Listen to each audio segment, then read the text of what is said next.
All right, let's dive deep, shall we? Today, we're going way back in time with spiral dynamics, like all the way back to the beginning, to the stage called, well, Beige. Beige it. Yeah, Beige. Uh, And we've got some cool guides for this journey. Excerpts from the Spiral Dynamics Integral website and a YouTube video by Adam Michelli. Sounds like a plan. So what's the big deal with Beige anyway? Well, think of it like this. Imagine we're like archaeologists, but instead of digging for artifacts, we're uncovering the bedrock of human behavior. Right. Bedrock. Okay, I like that. So we're going deep, but how is this beige thing relevant to us today? Oh, it's still very much alive in us, especially Ah. when it comes to, survival. I see. I mean, I definitely feel it when things get crazy stressful. Like suddenly my brain just like narrows down to the absolute essentials. That's it, exactly. That's Yes. Beige kicking in, survival mode. So it's like all about safety, right? Right. Resources, just that bare minimum to keep going. Bingo. And that's actually the Spiral Dynamics Integral website puts it really well. It says Beige is driven by senses, talking to the brain, not so much conscious thought, just pure instinct. Pure instinct. Wow. Yeah, and really just focused on the physical world. It makes sense. Like that whole caveman thing, right? Yeah, exactly. Grunting, carrying a club. And totally focused on just making it to the next hunt, Right. In fact, Michelli, he actually quotes Ken Wilber in his video, describing those early humans as immersed in the subconscious realms. Wow. Immersed in the subconscious realms. Yeah. That's pretty profound. But okay, so if it's all about instinct, like how much of that caveman is still in us, in modern times? More than you might think, actually. Think about a newborn baby. I mean, their whole world is basically about needs, right? Needs. Yeah. Food, warmth, comfort. Sure. That's pure beige. Wow. Or think about those, the fight, flight, or freeze responses we all have. Yeah. Under stress. That's not exactly high-level reasoning. No, Yeah. not really. Not exactly using our fancy brains for that. Right, exactly. So it's like our brains just kind of reserve back to that basic operating system Yeah, I guess you could say that. when the pressure's on. So in a way, we all have that little inner caveman, We do. lurking inside, waiting to take over. Just waiting for the right moment. Right. So then, how does that work with like personal growth? Are we just stuck with this primal programming? Oh, not at all. No, actually, understanding beige is it's key to unlocking greater resilience and self-awareness. Oh, okay. So how does that work? Well, you see, when you can recognize those primal urges, just as part of your basic, wiring, you gain a sense of separation from them. Okay. It's like, it's like watching your inner caveman throwing a tantrum. Uh-huh. But the more conscious, you can choose not to get swept up in it, So it's like you're observing it rather than being controlled by it. Right. Exactly. That's interesting. So it's not about denying and suppressing those instincts, but more about, I guess, understanding them. Integrating, yeah. Integrating them, yeah. Think about, someone who's been through a traumatic experience. Okay, yeah. Their hypervigilance, the constant need for reassurance. That's beige trying to protect them. I see. And by recognizing it, we can start to address those needs in a healthier way. It makes me think about, how we approach stress management. Yeah. Like maybe instead of just trying to, force ourselves to calm down, we need to acknowledge that our inner caveman is freaking out. Right. And offer it some reassurance. Like, hey, we're safe. You don't need to hoard all the snacks. I love that. And you know what? Michelli has this great example about his father, right? Okay. This fisherman who relies on intuition more than logic. Intuition. Yeah. Yeah. And it just shows us that beige isn't bad or primitive or anything. Yeah. It's actually incredibly effective in certain situations. Right. It makes sense. Like there's a reason we still have those gut feelings, those primal instincts that sometimes guide us, even when we don't fully understand them. Uh-huh. But at some point, we do start to develop, more complex ways of understanding the world, right? Yeah, you do. So how do we even start to move beyond beige? Well, the key, I think, is safety and security. Okay. When those basic survival needs are met consistently, we have the space to look beyond the immediate.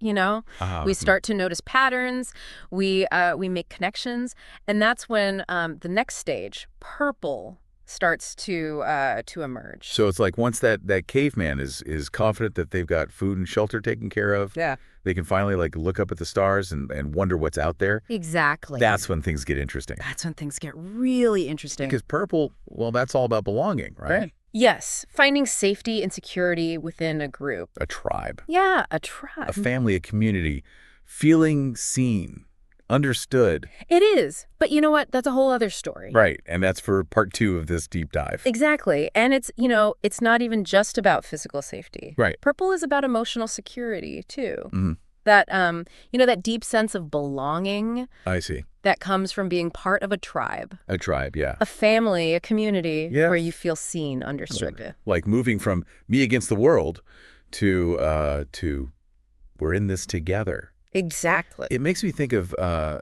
don't know, like those ancient tribes Yeah. gathering around a fire, sharing stories and rituals and stuff. Was that their way of creating that, that sense of connection I think so, yeah. and shared identity? Absolutely. Yeah. Think about how those rituals would have helped them cope with the unknown. Okay. Yeah.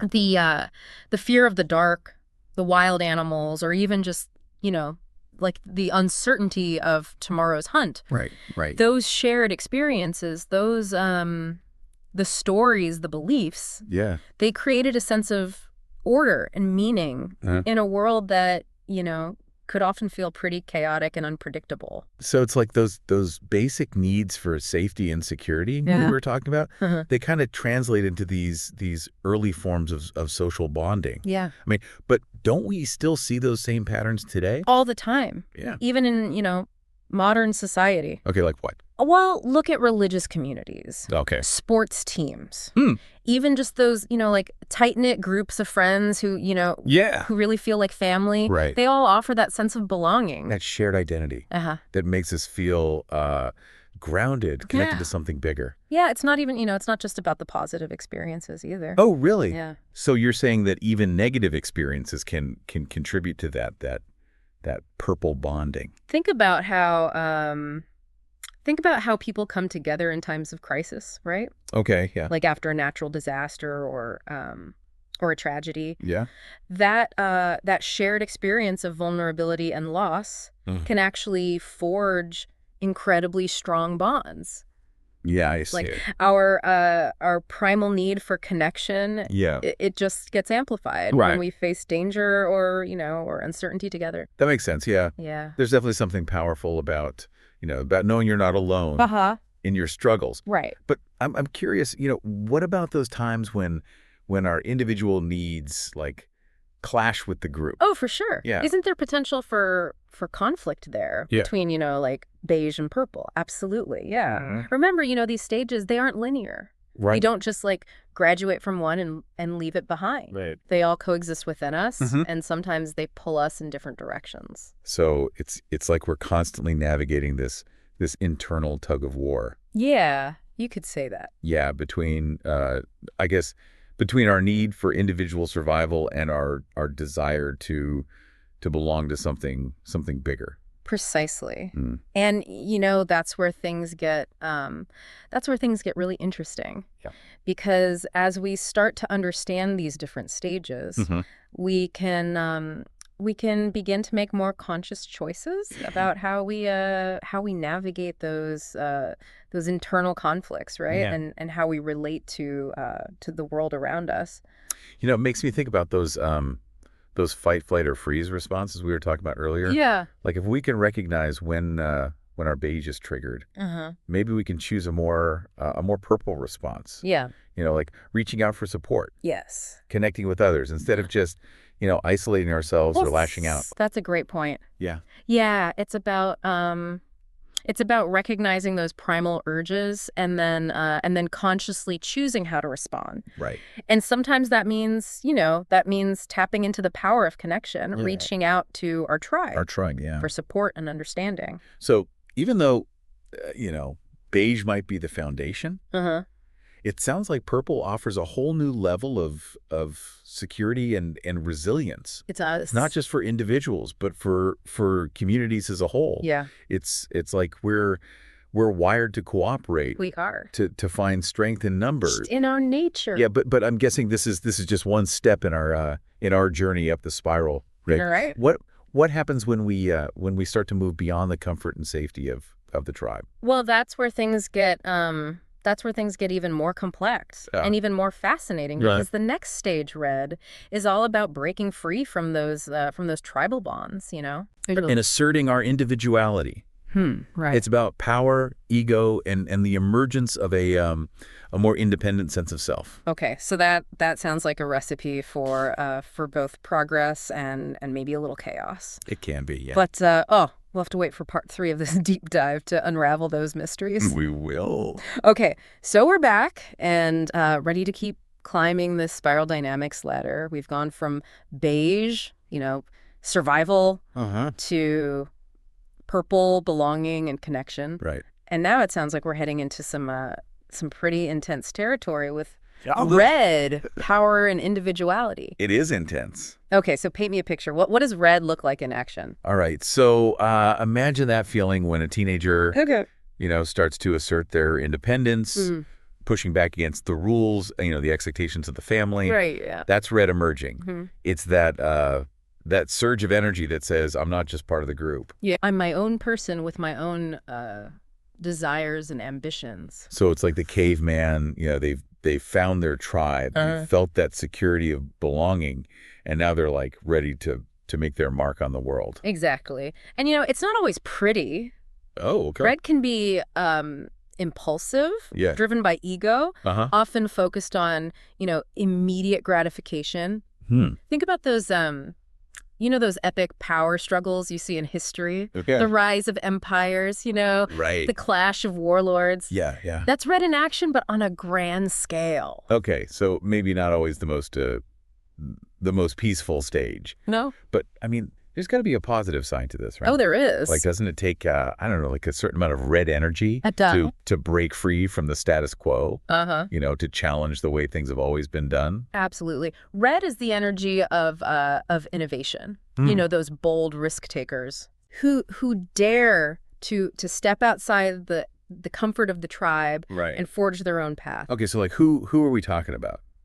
Well, think about entrepreneurs, artists, revolutionaries. Revolutionaries, okay. People who challenge conventional thinking, push the boundaries of what's possible. So they all have a healthy dose of red driving them. They do. So it's like red is this raw, untamed force that can be both, destructive and creative, depending on how it's channeled. It all depends on how it's channeled. But then how do we navigate this stage in a healthy way? Well, that's where self-awareness comes in. Okay. Recognizing that red energy in ourselves allows us to harness its power without getting swept away by its intensity. Right. It's about finding that balance between expressing our individuality and respecting the needs of others. So it's a delicate dance. It is. But if we can master it. Yeah. So it sounds like red could be the key to, unlocking our full potential. It could be. It's a stage where we really start to, step into our own power and make our unique contribution to the world. Exactly. It's pretty amazing to think that, we're all a part of this spiral. We are. Constantly growing and evolving. It's a journey. It is. It really is a journey. Yeah. And it makes you wonder what's next, It does. What's beyond red? What's at the top of the spiral? Yeah, what happens when humanity takes another leap forward in consciousness? Well, those are questions that we'll continue to explore in future deep dives. Okay, well, stay tuned then. Yeah, but for now, we've journeyed from those primal instincts of beige to the tribal bonds of purple and the power dynamics of red. We've seen how these stages shape, our behaviors, our relationships, and our understanding of the world. It's pretty amazing. So we've uncovered this hidden code, that drives human behavior. That's a good way to put it. From our most basic survival instincts to our highest aspirations. And that's the beauty of spiral dynamics. Yeah. It gives us a framework for understanding not just ourselves, but also the the complex tapestry. The complex tapestry, yeah. Yeah, of human interactions that shape our world. Well, listeners, I hope you've enjoyed this deep dive I hope so too. into the foundational stages of spiral dynamic. It's been quite a journey. It really has. And remember, this is just the beginning. It is There's so much more to explore so much more. as we continue our ascent up the spiral. Yes. If you're as fascinated by this as we are, be sure to like, comment, and subscribe for more deep dives into the world of spiral dynamics and beyond. We'll be back. We will be back soon to unravel more mysteries of human consciousness. Until then, keep exploring and keep growing.